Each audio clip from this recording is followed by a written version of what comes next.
So this is sort of a pre-coming out story. During my freshman year, my overly liberal progressive high school, as part of a life science class, was having a real live gay come to our class to talk about the gay lifestyle. I was so excited. Finally, I would get to see one for real in the flesh.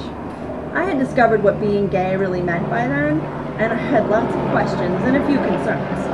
I was pretty sure my affections for certain other girls was more or less normal, but lately I was beginning to wonder. I assumed, as girls, we all imagined kissing each other as we kissed our boyfriends. But when I mentioned this to a friend of mine, she denied it.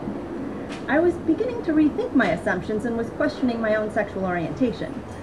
I'm not certain exactly what I was hoping to find in this gay. Answers, clues, a kindred family, a sense of belonging, I don't know, but I was definitely hoping for something. I got to class early and sat in the front row. I had even dressed for the occasion, in my white skirt with ruffles at the bottom, my fitted baby blue Angora sweater, and my favorite white patent leather shoes. I sat patiently waiting for the gay to appear. Other students filtered in, chatting and choosing seats, when suddenly everyone went quiet. A large, hirsute man entered the room. He was wearing black leather chaps with what appeared to be nothing more than a thong underneath. On top, he wore only a leather vest, which exposed his excessively hairy chest. He wore a leather cap and a snug row of rainbow-colored beads around his neck. He was holding what looked like some sort of whip. I immediately wished that I hadn't sat in the front row. With him standing and me sitting, his leather-wrapped package was at the height that was very difficult for me to ignore. He started talking about leather and daddies and bears, as if he was telling some warped version of Goldilocks. His leather bulge was thrusting towards my face as he emphasized certain statements, and that whip thing was waving threateningly by his side. I was trying to listen, I really was, but I couldn't hear over the screaming in my head. This is gay? This? How could this be gay? I didn't feel a kinship to this being. I didn't feel anything. I tried to listen politely, but he looked mean. He looked a little aggressive. I imagined gay as something sweet and tender, sacred, even a little magical. When I imagined kissing girls, they weren't wearing leather or holding whips.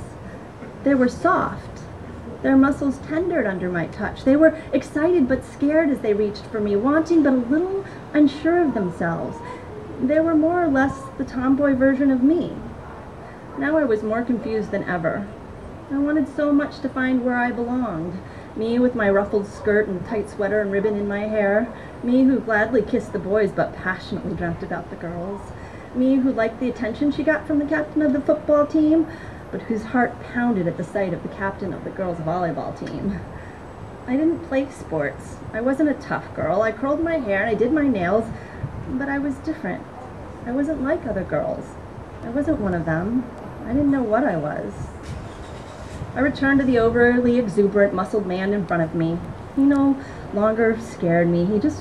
I was just disappointed. I hoped he couldn't see the smile fade from my face, nor the look of utter despair that replaced it. It wasn't because of him, it was because one thing suddenly seemed clear, that if this was gay, then I most certainly was not. But then, how was I to explain Carmen? She was the captain of the girls' volleyball team, and the basketball team, and she was a cheerleader. I went to a very small school, so there was lots of extracurricular overlap.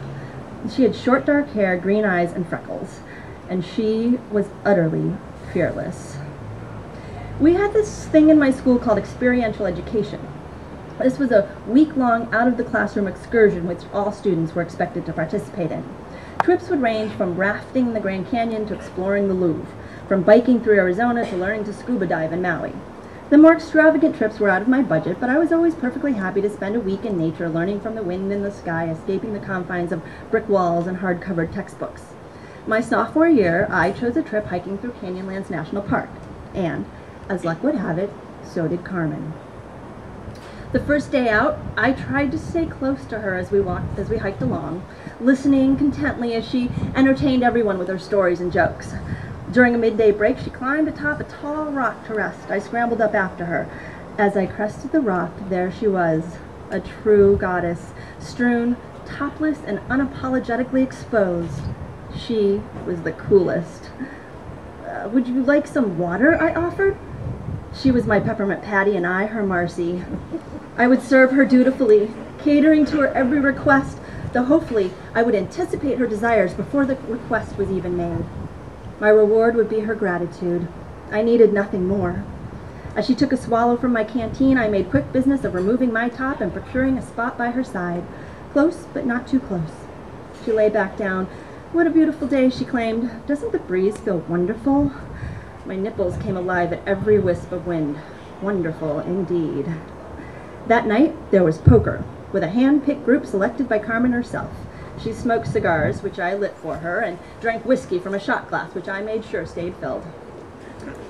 We fell into these roles naturally. There was an understanding between us, no need for discussion. I needed a teacher, she an apprentice. Wax on, wax off. Though that movie would not come out for another 2 years. But it wasn't until the third night that I knew I was truly in the presence of greatness. She woke me in the middle of night, and I followed her dutifully to a small pond that had formed among the rocks. She removed her clothes and walked like silk into the violet water. The moon shone boldly that night and cast a perfect staircase of light upon the water. Her silhouette graced the darkness with a heartbreaking splendor. For a moment, all I could do was watch as she disappeared beautiful into the dark. Then I quickly removed my clothes and tiptoed into the water after her.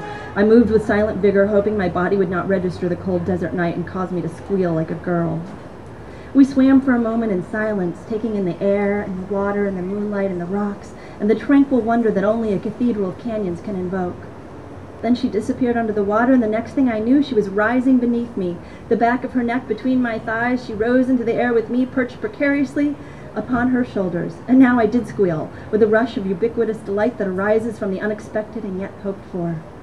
Our quiet wonder turned to riotous play as we chased and dunked and twirled and tickled and topped and toppled and splashed and laughed breathless and alive. Try to touch the moon, she said, and dove under me again. And as I rose from the water this time, I reached up with all my might.